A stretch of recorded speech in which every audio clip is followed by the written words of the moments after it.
On an isolated farm in New York's Catskill Mountains, What are you doing here? a confrontation. Well, this is private property. The owner thinks she's caught two trespassers. I'm sorry, I cut you really. Well, go and The truth is much more frightening. The intruders are killers. 5 minutes. That's all I'm giving you. 5 minutes. You've got 5 She's face to face with a deadly woman who has a taste for money and murder. Eva Koo. Eva Koo is like a natural predator. Money was Eva's primary motivation, and she would do anything to get it, including murder.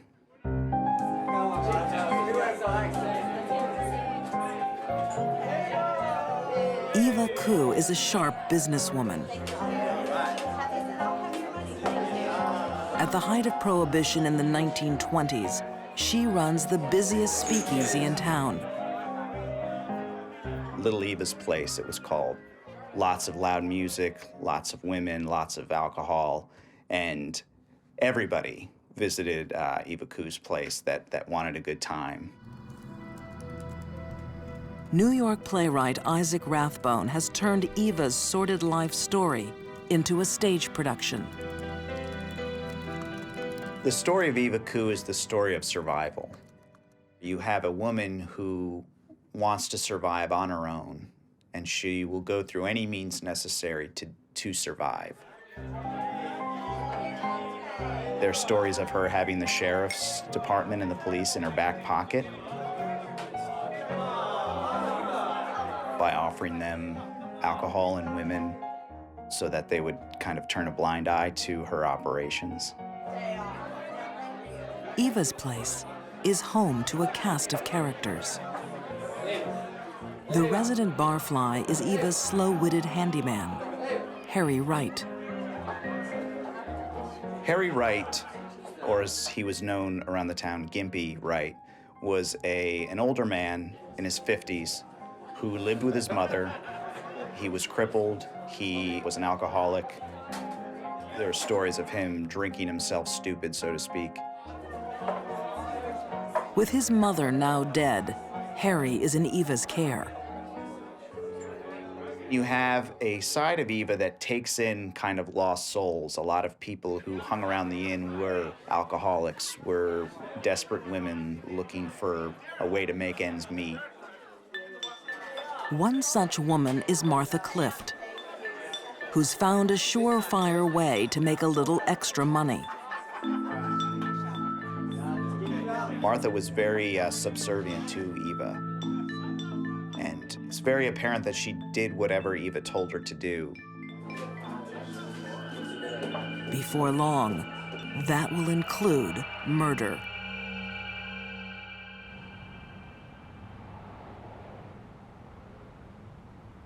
For ex-FBI profiler Candice DeLong, Eva Koo's story fits a familiar pattern. It's more common for women than men to have greed as a motivator for murder. With business booming, Eva's greed is satisfied. Until disaster. The Great Depression hits. The good times run out. We start to see a more desperate businesswoman as opposed to a shrewd and powerful businesswoman. Historian Scott Christensen says the Great Depression triggered a great surge in crime. It was the golden age of gangsters in the United States. There were many people who resorted to desperate means in order to survive. Poverty-stricken and desperate, some women took a deadly gamble on insurance fraud. It was the leading cause of execution of women in New York at that time. If somebody committed insurance fraud and committed a murder, the chances were that they were going to be sentenced to death. Eva is in dire straits. Her gaze moves to Harry Wright. The slow-thinking drinker is in her way. As the depression rolls on and Eva starts to lose money and lose clients, he becomes a bit of a burden on her. She can't afford to keep herself fed and keep her business on operation, let alone paying for Harry's addiction to alcohol.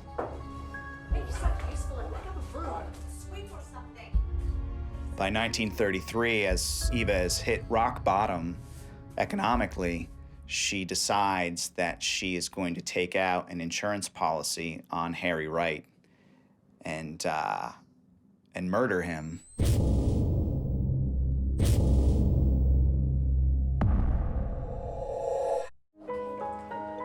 Martha is also greedy. For a cut of the insurance money, she'll help kill Harry.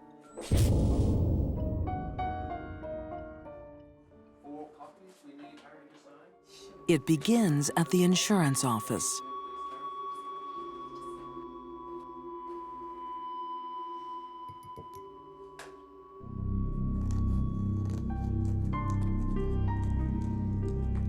Eva takes out over a dozen separate policies on Harry's life. She took advantage of him as much as anyone could. If he dies accidentally, she will receive around $12,000. An accident is exactly what Harry is going to have. Greed has driven women to murder for centuries. Poverty adds to the temptation. Eva Ku's business has been crippled by the Great Depression. She needs money fast. Eva was able to channel her desire for more money into killing because it was an easy means to an end.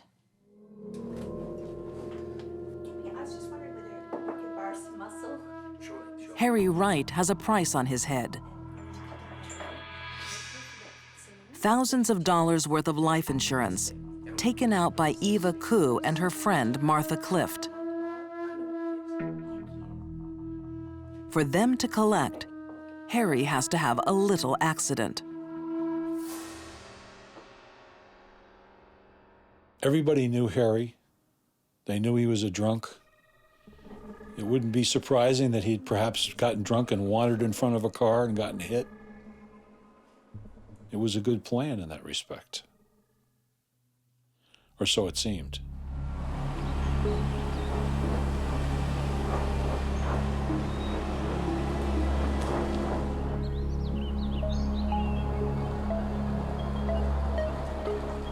Eva and Martha drive Harry to a deserted farm on nearby Crumhorn Mountain. Crumhorn Mountain was very desolate at the time. It was very isolated. Not too many folks lived up there, and it was the perfect place for Eva to bring Harry Wright to kill him. She came out wielding a large wooden mallet and struck Harry on the head.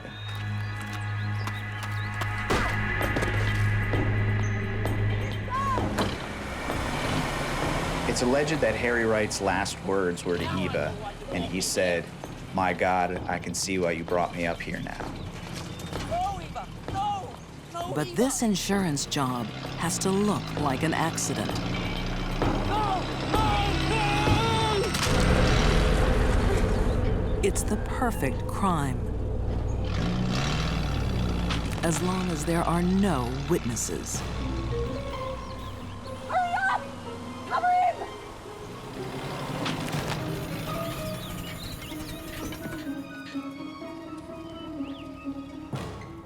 What are you doing?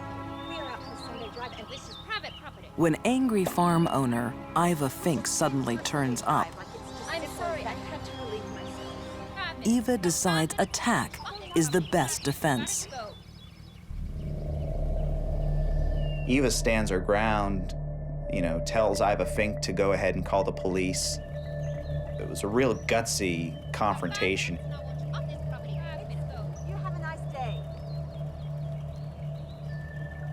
Eva and Martha get away with murder.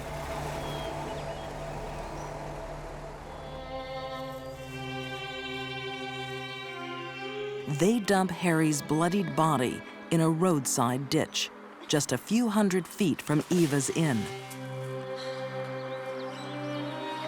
The coroner's verdict? Hit and run. It seems the awful truth will be buried with Harry. Eva then went to cash in the insurance, and it was at that point that the problem developed. Nice to see you again, Miss Coop. Eva is a little too eager to get her hands on the money. The insurance agent, looking into the claim, It's warm, isn't it? apparently became suspicious. I'm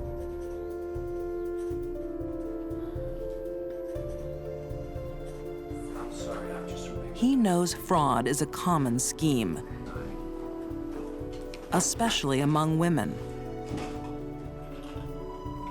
I have the lady in my office at the moment. She appears to be extremely nervous. Alerted by the insurance agent, authorities demand a new autopsy. Harry gives up Eva's secrets from the grave. Harry Wright had no broken bones below his chest. His rib cage has collapsed on his lungs, and he had an injury to the head caused by the mallet. They thought that was a little suspicious for a hit and run, seeing he had no injuries to his legs or to his hips. It's a theory confirmed by forensic pathologist Janis Amatuzio. There's a different pattern we see when an individual is standing upright and is struck by a car. And those injuries usually are on the lower extremities, they're on the feet, the ankles. We look for what are called bumper fractures. However, if they're laying on the roadway and a vehicle just simply drives over them, the injuries are distinctly different. We don't get the bumper fractures to the lower extremities. We tend to get the crushing type injuries. Forensic evidence is bringing Eva's grand plan undone. And when Iva Fink reports her odd encounter on Crumhorn Mountain, the police make their move. After 2 days of interrogation with no sleep, no food, no drink, Martha Clift confessed, but said that Eva had killed Harry Wright. Her confession spares Martha the death penalty. She gets 13 years. Martha Clift had actually committed the murder. She'd driven the car repeatedly over Harry, killing him. He was not yet dead from the stroke of the mallet. She'd carried out the murder as much, if not more so, than Eva. Eva Koo is not so lucky. Found guilty of first-degree murder. She is executed in the electric chair on June 27, 1935. There are two sides of Eva. One is a very caring and giving person. The other one is a cold-blooded killer. It was a shame that the darker side, I guess, had taken over and she had decided to kill this man who she swore that she would care for and nurture and protect. To me, that's the saddest part of this story.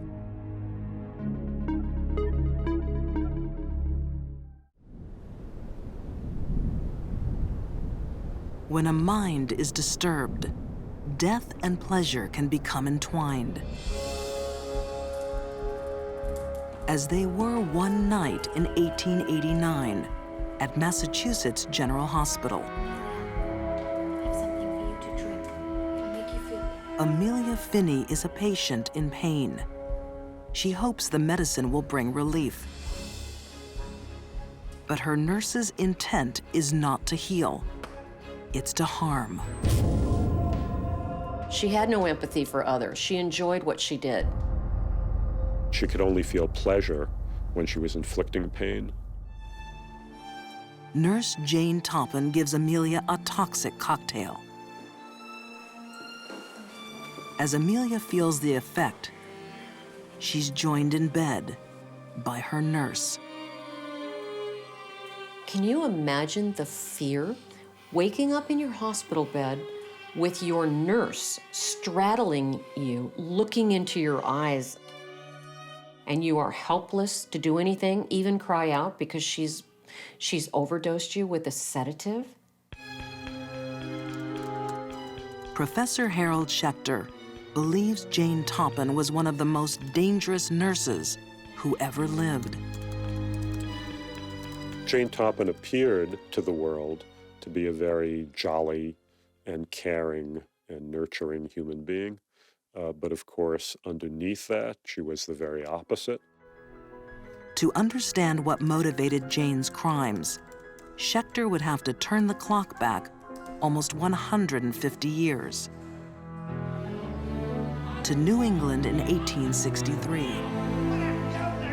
An alcoholic called Peter Kelly enters a Boston asylum. A sole parent, Kelly wants to be rid of his young daughter once and for all.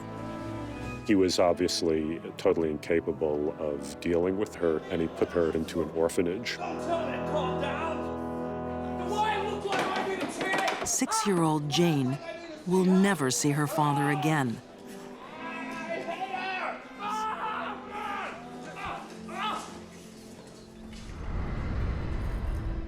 A well-to-do family later takes Jane in, but she is not treated as an equal. Well, she was taken into this family called the Toppins, but she was never formally adopted, even though she took their name. The Toppins have a daughter the same age as Jane. But while Elizabeth is lavished with affection and gifts, Jane is treated like a servant. What are you doing here? Go away. Finish sweeping. Jane feels excluded. Something in her mind is changing. She is becoming disturbed.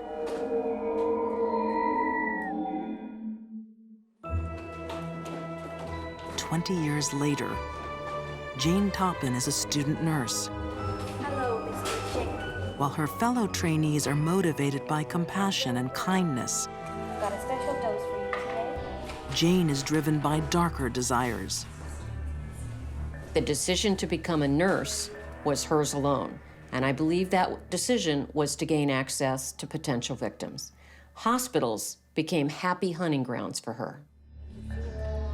A great advantage of nursing for a personality like Jane Toppin is that it gave her ready access to very helpless victims that she could torture in the various ways that she enjoyed.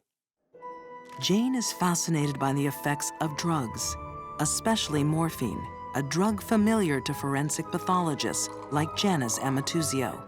Morphine is an opiate medication. It's been used for centuries to relieve pain. But like all other opiates, when it's used in excess, it has a very dangerous and profound effect. Jane experiments with poisons on her patients. Patients like Amelia Finney. Jane Toppin administered some medication to her that put her into a deep slumber, but she was still semi-conscious. How do you feel? Morphine has a profound effect, and that is on the respiratory system. And when the respirations slow down, the oxygen in our blood decreases as well. So there's going to be loss of consciousness. And so morphine will depress all of the systems, and in an overdose, the person will simply stop breathing. But Jane doesn't want Amelia to die, just yet.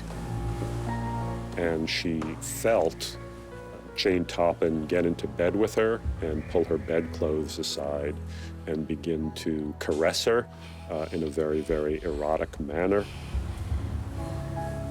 Amelia thinks she is dreaming, but the reality is far stranger. She's in the clutches of a nurse who feels perverse pleasure while watching her patients die. Jane does not fit the classic profile of the mercy killer, the nurse killer, because of the sexual component of her crimes, of poisoning her victims with morphine and then crawling into bed with them and holding them and kissing them and then looking into their eyes as they were dying. This is not what we usually see. Jane was different. Tonight, Jane Toppin's desire to kill will be unsatisfied. When someone else enters the ward, the murderous nurse flees. Amelia Finney recovers. Only years later would she realize how lucky she was that night. Her nurse would go on to become the most prolific female serial killer in American history. She wanted to be the best and the most famous in the world, the highest body count. She might have achieved that. Jane Toppin is known to have murdered 31 of her patients. She may have killed dozens more. Nobody had ever encountered a female murderer, or really even a male murderer, who had killed so many victims so cold-bloodedly. Jane is so disturbed it doesn't matter who she kills. Where there is death, she finds pleasure. She murdered young and old. She murdered male and female. She murdered intimate friends and total strangers. Yet there is one person she wants to hurt more than any other. Thought I'd bring you some tea. Thank you, dear. For 30 years, she watched her foster sister Elizabeth enjoy a life of happiness and privilege. A life Jane herself could only dream of. Now, the time is coming to make her pay.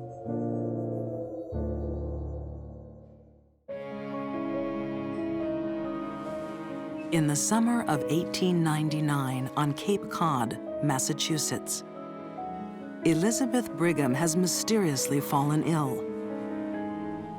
Her foster sister Jane appears eager to nurse her back to health. She was a very, very successful private nurse. You know, people just thought that she was a very caring human being. But Jane Toppin is not what she seems. She will kill 31 people and become America's most prolific female serial killer. Her latest target is her own foster sister. The primary motivation seems to have been this long simmering resentment of a foster sister who had always seemed to receive so much better treatment from life than she herself had. Go away. Finish sweeping. Jane's jealousy of Elizabeth begins in their childhood. When Elizabeth marries a wealthy vicar, it intensifies. Once again, Jane feels left out. Psychopaths like Jane Toppin, who feel they've been horribly mistreated by the world from a very, very young age, grow up to feel the need to take revenge on the world in turn. For Jane, this revenge will be sweet and slow. Jane Toppin took a great deal of pleasure in prolonging the pain and suffering of her victims, really stretching it out over days and even weeks.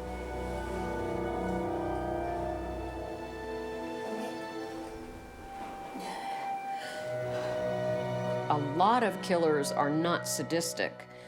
Jane was. She actually derived pleasure seeing the pain that she had inflicted on others. That is sadism. Jane's sadism climaxes as Elizabeth takes her final breaths.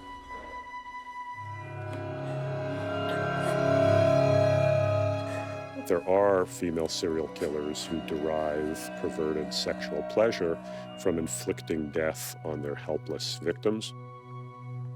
And Jane Toppin fell into that category.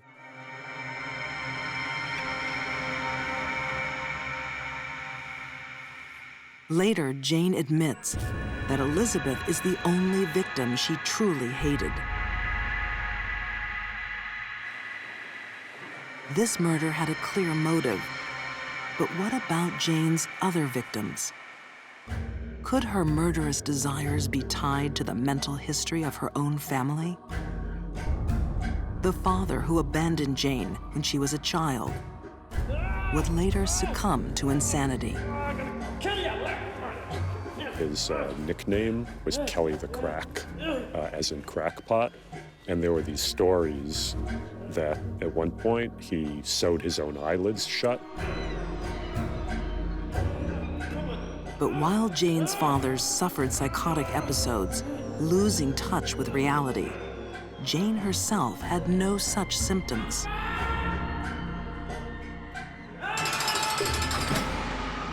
Her father's act of trying to sew his own eyelid shut is indicative of a very, very severe mental disorder, either schizophrenia or bipolar psychosis.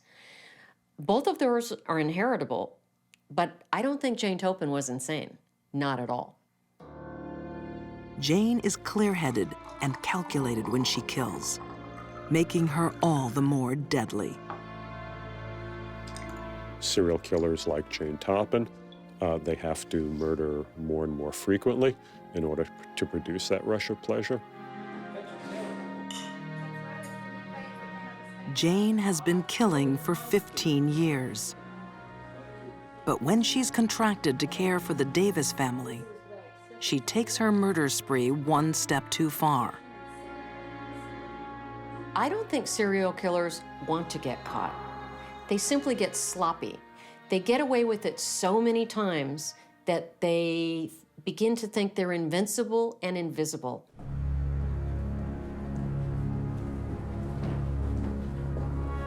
Jane is supposed to keep the Davises safe from harm. But one by one, over a period of 6 weeks, she kills them. She ended up wiping out this entire 4-member family, and that is what ultimately led to her discovery and arrest.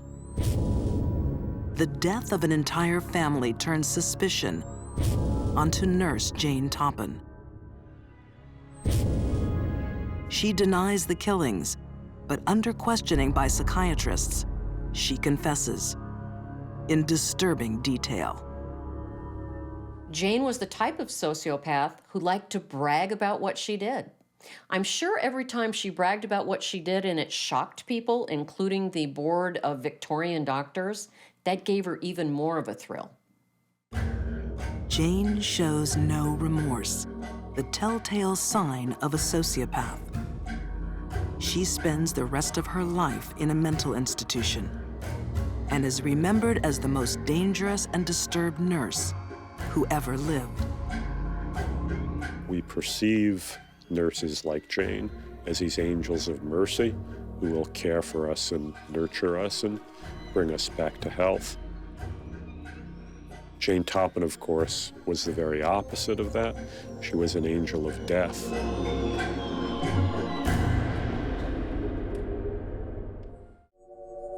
While some children are forced to murder by their parents, others are ready and willing to kill for the family.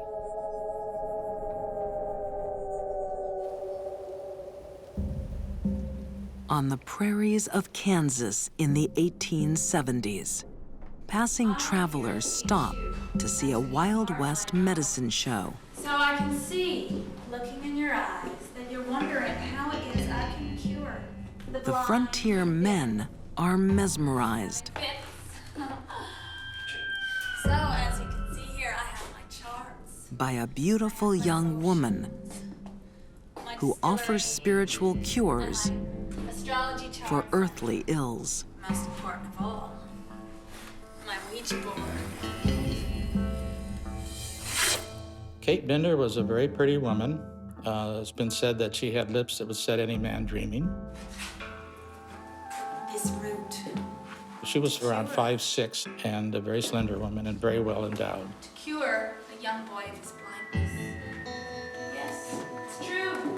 She had quite a bit of class. She wasn't like most of the women here in the Prairie area. Miss Bender? Yes. Do you have anything that would cure a lovesick bachelor? A lovesick bachelor, of course. She was very outspoken and quite the talker. She did seances. I concocted my secret love potion, and it just requires one drop. Maybe she would laugh and flirt and this kind of thing. She was a lure. And the next time you see the woman you desire,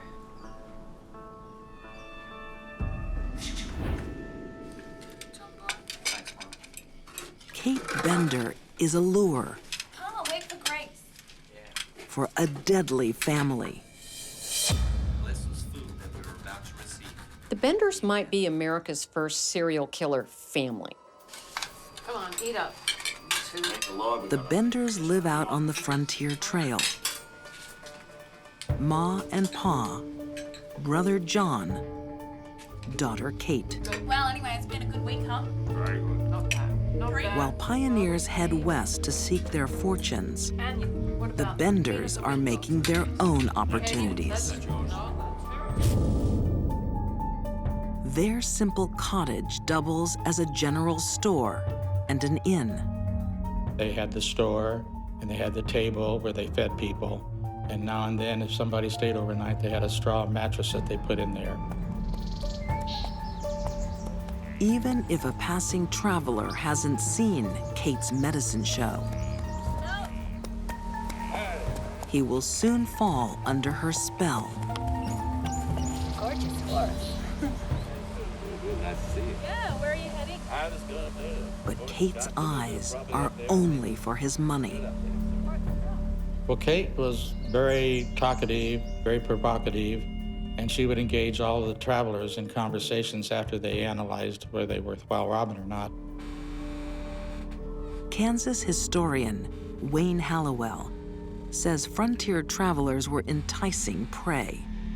People came with large sums of money, which $2,000 was a large sum of money in those days, to buy either a claim or to buy cattle and chickens or whatever to homestead their claims. I bet you're hungry. If Kate decides the man looks wealthy enough, he'll be invited in for a meal.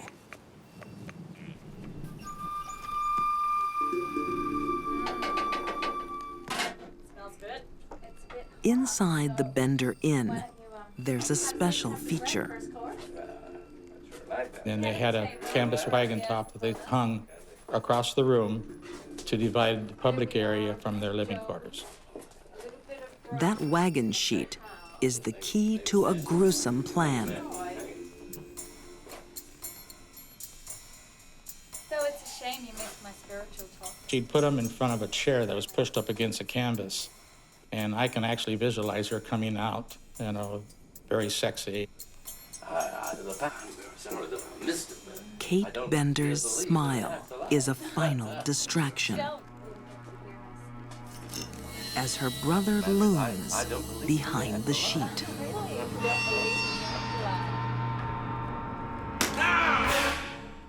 The visitors who visited the inn were killed by having a blow in the back of the head. Yeah, well, maybe you should. And then Kate would slit their throats. I don't think anyone was really safe when Katie was around. If Katie wanted something from them, she was going to get it. No one stood in her way.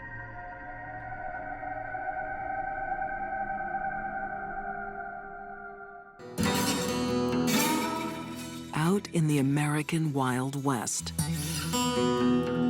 travelers are disappearing. After spending a night with Kate Bender and her deadly family.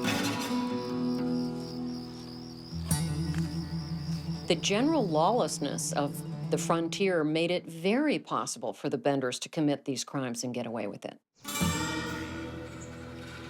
The Bender family lived together and killed together. The dynamics of a crime family are interesting in that being a member of a group committing a crime makes it easier to commit that crime. Okay, how are we going then? They're all in it together. As settlers travel west to America's new frontier, the Bender family are lying in wait. Check these pockets, check them all. Yeah, I checked them all. Their motive for killing people was money. They were careful to kill people who were not from close around, so they would not go missing. Author Fern Morrow Wood says the Benders' targets are wealthy outsiders. They would stop halfway between Fort Scott and Independence and spend the night. And if they appeared to have money, they didn't ever leave.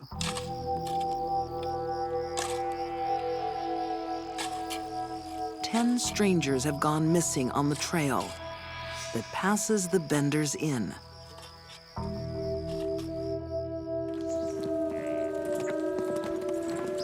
The latest visitor is a return guest, Dr. William York.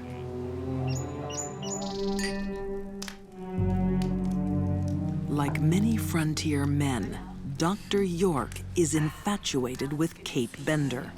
It's great to see you, Miss Kate. You know, I recall. I had heard that. But this will be the doctor's final visit. High intelligence and great learning. This brings you success in the medical field. Is there anything about a second marriage in there? Right? No.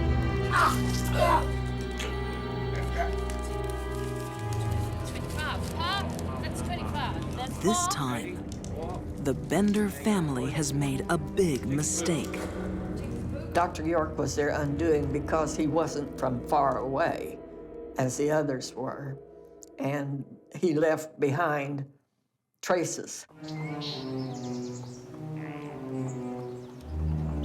After Dr. York disappeared, his brother started searching around and following his trail, and the trail ended at the Benders. His brother was Colonel York, who had been in the Civil War. He was a Civil War colonel who had recently become a Kansas state senator. And Colonel York was a man of action. When Colonel York rides up searching for his brother, he comes face to face with a dangerous killer.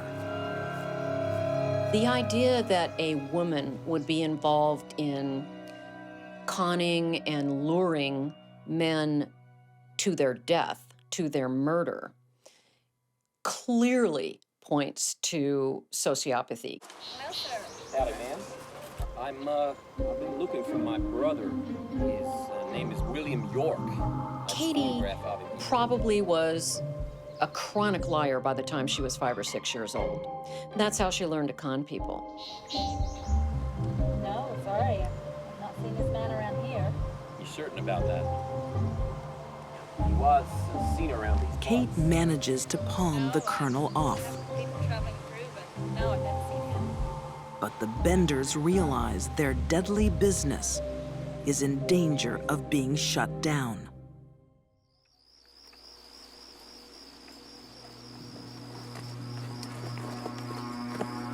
I don't think Katie thought she was going to get caught. That's exhibited by the fact that they repeated the same crime over and over and over. But eventually, things got too hot for them and they left.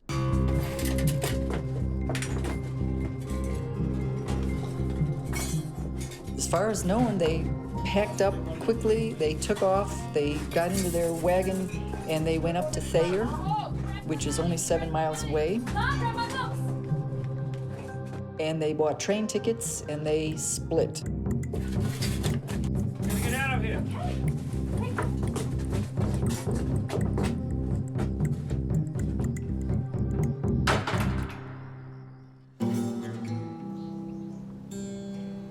A few weeks later, already suspicious locals notice the inn is abandoned. So they decided to meet together on the property. The men that went discovered the smell of death, so they started looking. A couple of the men were disgusted, and they got up and sat in their buggy looking against the sun and saw a depression in the grass. The depression was where there were some graves.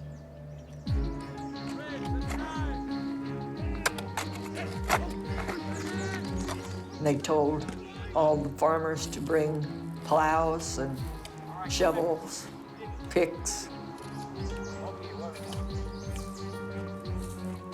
They started digging, and they found Dr. York's body first.